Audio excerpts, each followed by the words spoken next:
Saya berikan kepada Bapak Sony Dana Paramita dari fraksi PDI Perjuangan. Baik, terima kasih. Bismillahirrahmanirrahim. Assalamualaikum warahmatullahi wabarakatuh. Salam damai sejahtera untuk kita semua. Om Swastiastu, Namo Buddhaya, Rahayu, salam kebajikan. Yang terhormat pimpinan beserta segenap anggota Komisi 4 DPR RI yang saya hormati, Pak Menteri beserta segenap jajaran. Semoga dalam keadaan sehat walafiat, Pak. Karena capek dengan pagar laut. Sebelum saya melanjutkan, pertama saya agak protes dengan paparan ini. Jadi di slide halaman 7, halaman 8 itu yang judulnya pembongkaran pagar laut di Tangerang, Banten. Kebetulan kami kemarin ke sana, ada Bu Ketua dan sebagainya. Tolong kalau menarasikannya yang pas. Karena bagi saya ini tidak tepat.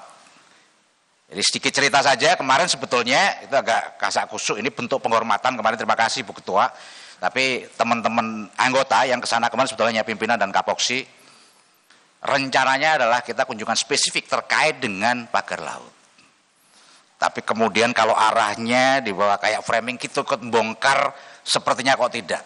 Tangan saya sekalipun saya nggak megang batang bambu itu untuk kita tarik. Kenapa ini perlu saya jelaskan? Karena pertama, soal apakah pencabutan itu sudah sesuai dengan aturan atau tidak itu juga masih jadi perdebatan. Meskipun sekali lagi secara pribadi saya setuju, yang paling utama adalah menyelamatkan kesejahteraan nelayan.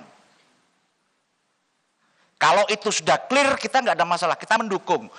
Sebagaimana statementnya Bu Ketua bahwa kemarin kita ingin ini segera diselesaikan dan dicabut. Tapi tolong konteksnya juga agak tepat agar kami juga di sini juga tidak nanti juga jadi perdebatan. Saya banyak belajar dengan seorang tokoh yang sekarang lagi viral namanya Nelayan Khalid. Banyak pernyataan-pernyataan yang kadang justru membuat kita terpecah belah dan sebagainya. Cuman sayangnya judulnya juga agak ngeri, itu buku yang dibaca itu Logika Penjajah. Yang kedua, saya berharap dalam rapat kerja kali ini Kementerian KKP juga menunjukkan jati dirinya sebagai bapaknya nelayan Indonesia. Karena sesuai dengan tugasnya adalah diantaranya adalah hal seperti itu. Kalau tugas utamanya adalah menyelenggarakan pengendalian dan pengawasan mutu dan keamanan hasil kelautan dan perikanan, pertanyaan saya pertama adalah soal keamanan tadi. Bagaimana kita bisa teledor jarak sampai 30 km dan hari ini kita temukan tidak hanya di satu titik saja ternyata. Di Tangerang begitu viral karena itu di depan mata kita, dekat dengan Jakarta. Tapi ternyata kemudian di Pari, kemudian kemarin saya terima di Sidoarjo dan sebagainya, akan banyak bermunculan soal itu. Jadi sekali lagi saya berharap, saya tidak akan banyak soal pagar laut itu, saya yakin teman-teman komisi yang Poksi yang lain akan bisa menyampaikan, tapi tolong tunjukkan sebagai seorang bapak nelayan. Saya tidak cukup banyak melihat pernyataannya seperti itu. Berikutnya lagi, kalau tadi salah satu solusinya adalah soal anggaran dan soal undang-undang, tapi jauh lebih penting dari itu sebetulnya bagaimana koordinasinya. Kami ingin di forum yang terhormat ini, kalau beberapa waktu yang lalu Pak Menteri menyampaikan ini sudah tahap penyidikan, jadi jangan dicabut dulu pagarnya. Kalau sudah ada tahap penyidikan, mungkin berarti sudah ada bukti permulaan yang cukup. Sudah ada yang patut diduga siapa yang memasang bambu itu.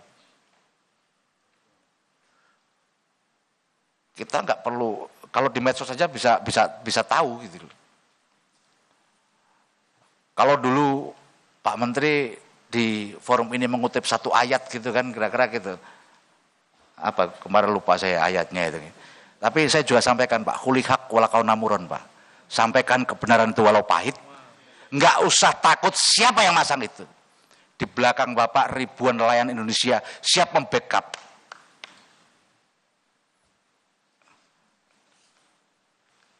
Di masa kayak gini keberanian adalah kemewahan Pak.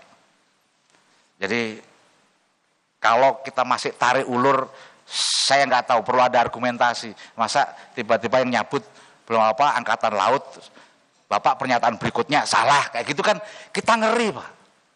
Masyarakat lihat ini gimana instrumen negara dua-duanya bisa berbeda. Ribuan bambu kayak gitu di sebelah situ mungkin ada Satpol Airut, masa sih nggak tahu kalau ditanya. Saya pengen tahu apakah pernah ada forum yang untuk mempertanyakan itu. Sekarang bahkan kalau di media kita bisa lihat yang namanya penerima SGHB itu direksinya kemudian komisarnya siapa saja, kita tinggal buka handphone bisa. Tapi saya yakinlah dengan senyum-senyum habis ini minum kita akan sebutkan siapa sih dalang di balik ini, kira-kira begitulah. Jadi kami yang kami harapkan sebetulnya itu nanti secara garis besarnya, kemudian soal alih fungsi lahan yang terkait dengan itu semua.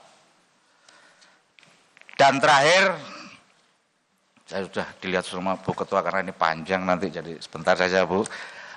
Beberapa waktu yang lalu saya, kemarin 2 hari yang lalu kalau nggak salah, saya nggak tahu ikut hadir enggak, ini ada forum dari masyarakat Madani Maritim. Bu Ketua yang malamnya saya ketemu sudah sampaikan, jadi akhirnya sore itu kami terima. Intinya adalah ini selaras dengan pernyataan Pak Presiden yang akan mengevaluasi PSN. Mereka menolak reklamasi pantai di timur Surabaya terkait dengan proyek Surabaya Waterfront Land. Dan kenapa ini juga penting menurut saya sampaikan langsung nanti kepada Pak Menteri dokumen ini. Pertama, janji saya kemarin juga ini akan saya serahkan langsung dan diterima oleh tangan Pak Menteri gitu. Yang kedua, ini kalau diteruskan Pak, ribuan anak-anak Bapak sebagai nelayan di sana akan kehilangan mata pekerjaan. Termasuk soal dampak lingkungannya. Oleh karena itu setelah ini saya selesai, izin Bu saya serahkan secara langsung biar saya tidak berdosa karena sudah berjanji. Kurang lebihnya mohon maaf. Assalamualaikum warahmatullahi wabarakatuh.